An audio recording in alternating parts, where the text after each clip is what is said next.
যে আমরা কিন্তু আসলে এইটা কি একটু হাইপোথেটিক্যাল প্রশ্নটা, কারণ হচ্ছে যে আপনাকে এখন বাংলাদেশের সবাই চেনে, প্রায় সবাই আপনাকে চেনে, কিন্তু ধরা যাক আপনাকে বাংলাদেশে কেউ চেনে না, আপনাকে আপনার পরিচয় দিতে হচ্ছে, আপনি আপনার নিজের পরিচয় কি দিবেন? সার্জিস আলম আসলে কি, তার পেশা কি?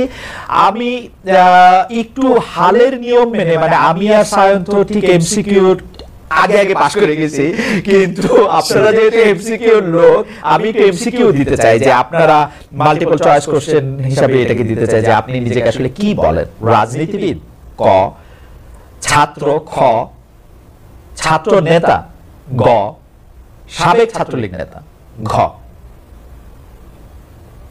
সার্জিস। আমার জায়গা থেকে মনে হয় যে আমি এগুলো অ্যাকচুয়ালি আলাদাভাবে একটু বলতে চাই, একদম স্পেসিফিক এটা না বলে সবচেয়ে ভালো তো আমার জন্য ছাত্র নেতার জায়গায় আপনি যদি ছাত্র প্রতিনিধি শব্দটি দিতেন আমার মনে হয় সেটি ভালো হতো, অথবা রাজনীতিবিদের জায়গায় যদি আপনি বলতেন যে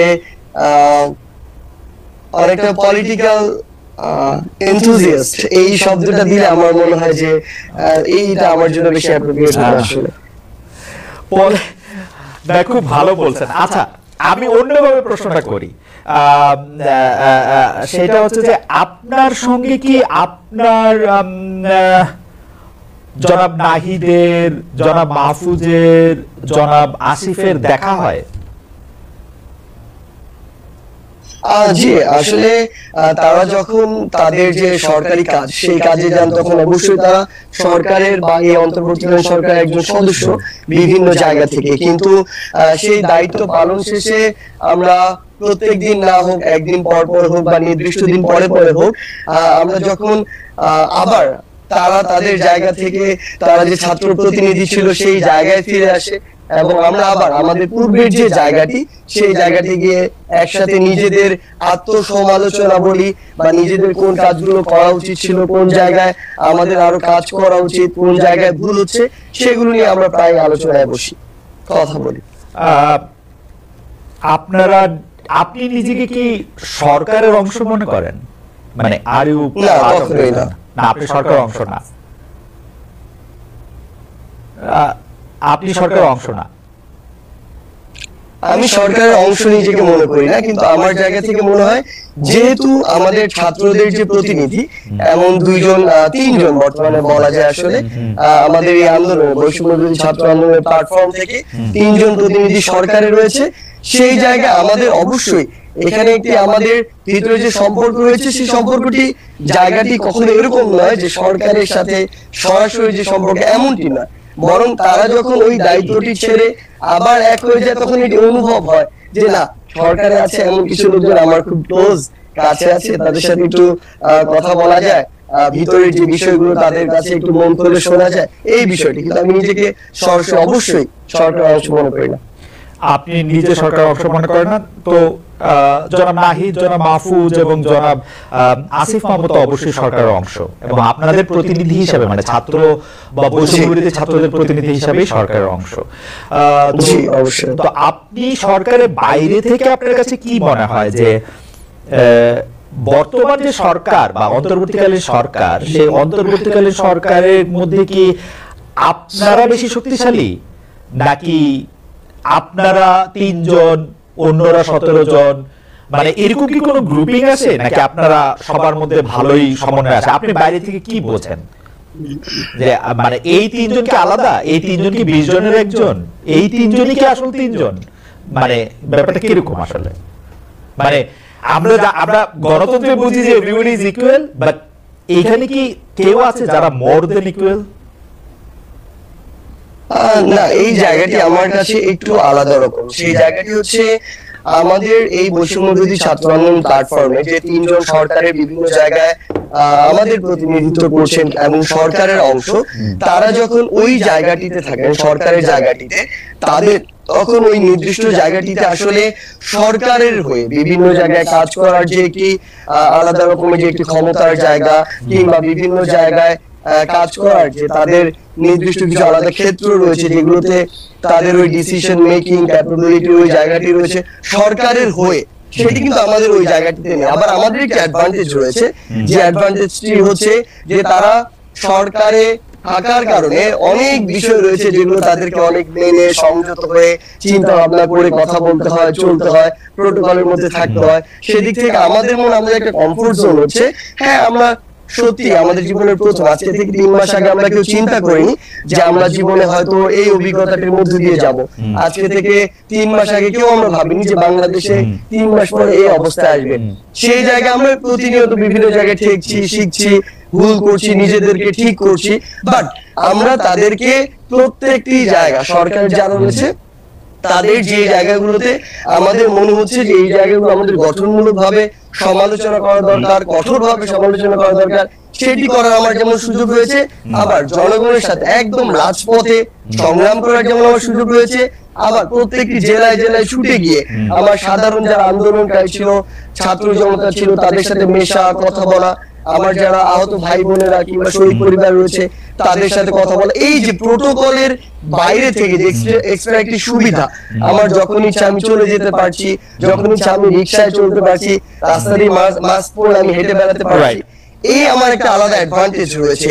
মানে অর্থাৎ এই জায়গাটিতে আমার মনে হয় যে তাদের যেমন ডিসিশন মেকিং এ সরাসরি একটি প্রভাবের জায়গা রয়েছে, কিন্তু আমি আমার জায়গা থেকে বা আমরা যারা রয়েছি সরকার আমরা যারা নেই, আমাদের একটি আলাদা কমফোর্টের জায়গা রয়েছে। একই সাথে আমরা বাংলাদেশের এই একটি রাষ্ট্রপতি ইস্যুতে আমরা দেখলাম যে আমরা বিভিন্ন রাজনৈতিক দলের সাথে কথা বলছি। আমি আসছি এর ব্যাপারে। আপনার এইটাতে আপনি বলছিলেন যে নাহিদ বা মাহফুজ বা আসিফকে অনেক চিন্তা ভাবনা করে কথা বলতে হচ্ছে।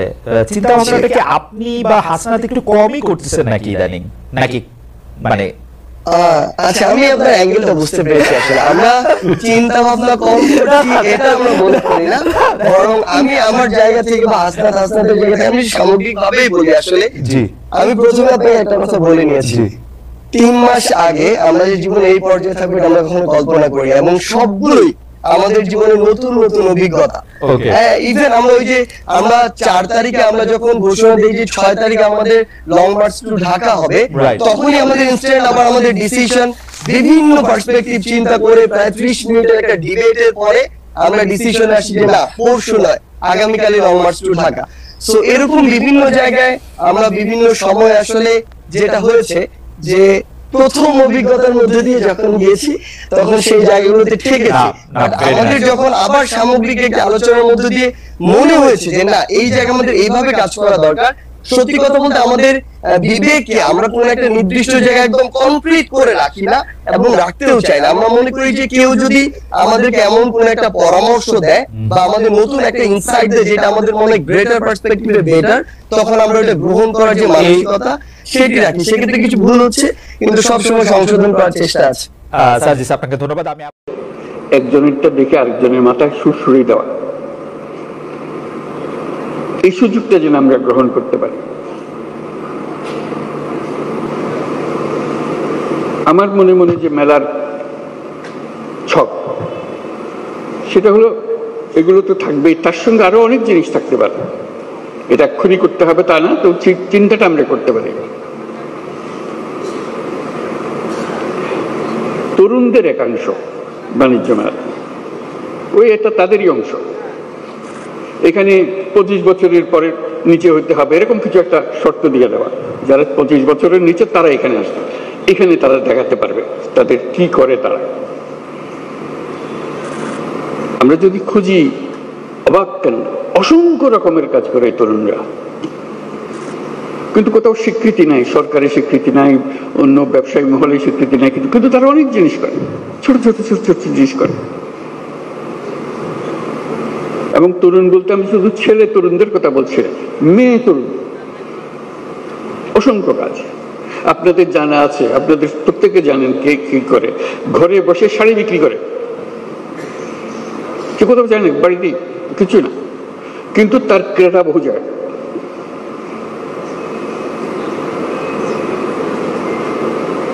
গৃহিণী, বয়স্ক মহিলা, 4-5 ছেলে মেয়ের মা ব্যবসা করছে। কি করে? রান্না করে খাওয়া। অর্ডারটা 3 দিন আগে দিতে হয়, কি কি চান, কি কি জিনিস, ঠিক রান্না করে আপনার বাড়িতে পৌঁছে দিচ্ছে। কোনো স্বীকৃতি নাই। আমাদের একাংশ থাকবে শুধু এদেরকে দেখানো যারা অত্যন্ত চমৎকার বুদ্ধি নিয়ে এই দুনিয়ার সব কাজের ফাঁকে দিয়ে সে একটা ব্যবসা নিজে সৃষ্টি করে ফেলেছে। এটা দেখানো এই জন্য দরকার, ওই যে বললাম সুরসুরি, এটা দেখার পরে প্রত্যেকের মাথায় সুরসুরি আসবে, আরে আমি তো ইচ্ছা সুন্দর করে করতে পারি, আমিও তো একটা করতে পারি। মেলার উদ্দেশ্য হলো সুরসুরি দেওয়া, বিশেষ করে এই তরুণীদের মাথার মধ্যে সুরসুরি দেওয়া। আমি তরুণদের একাংশের কথা বললাম, যে একটা অংশ হবে তরুণদের হোক, তার মধ্যে মেয়েদের একটা অংশ হবে, তরুণীদের একটা অংশ হবে, যাতে তারাই ফুর্তি করে দেখে কি করছে তারা, কত রকমের কথা। তারা ছেলেদেরটাও দেখবে, ছেলেরা মেয়েদেরটা দেখবে, দেখে আর বুদ্ধি বের হবে। বুদ্ধিতে ঘষা দিলে অনেক বুদ্ধি বের হয়। কাজে সেই সুযোগ সৃষ্টি করে। আপনি বলতে পারেন যে এত লক্ষ লক্ষ ছেলে মেয়ে সারা দেশে করছে, আমরা কয়জনকে জায়গা দেবো এই মেলাতে? এটাও কোনো সমস্যা না। এই মেলার প্রস্তুতি সারা বছর ধরে চলবে, জেলায় জেলায়, উপজেলায় বাছাই করা কে ফাইনাল মেলাতে জায়গা পাবে, কার বুদ্ধি সবচেয়ে বেশি, এই উপজেলাতে কার বুদ্ধি বেশি। আমি উপজেলাতে বলছি যে ওরা কি করবে, অবাক কাণ্ড করে।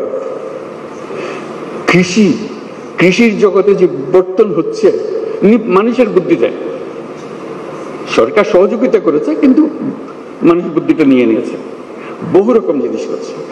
কৃষিতে, শিল্পে, হস্তশিল্পে, কুটির শিল্পে যত রকমের জিনিস আছে, আইসিটি, আজকে টেলিফোন দিয়ে কত রকমের ব্যবসা হচ্ছে, কম্পিউটার পর্যন্ত যেতে হচ্ছে না কিন্তু কম্পিউটারও চলছে, কত রকমের ব্যবসা। আন্তর্জাতিক, আমি তো দেশের কথা বললাম, আন্তর্জাতিক ব্যবসা, ঘরে বসে কোথায় কোন দুনিয়াতে কি সফটওয়্যার বিক্রি করে দিচ্ছে সে। কাজে উপজেলায়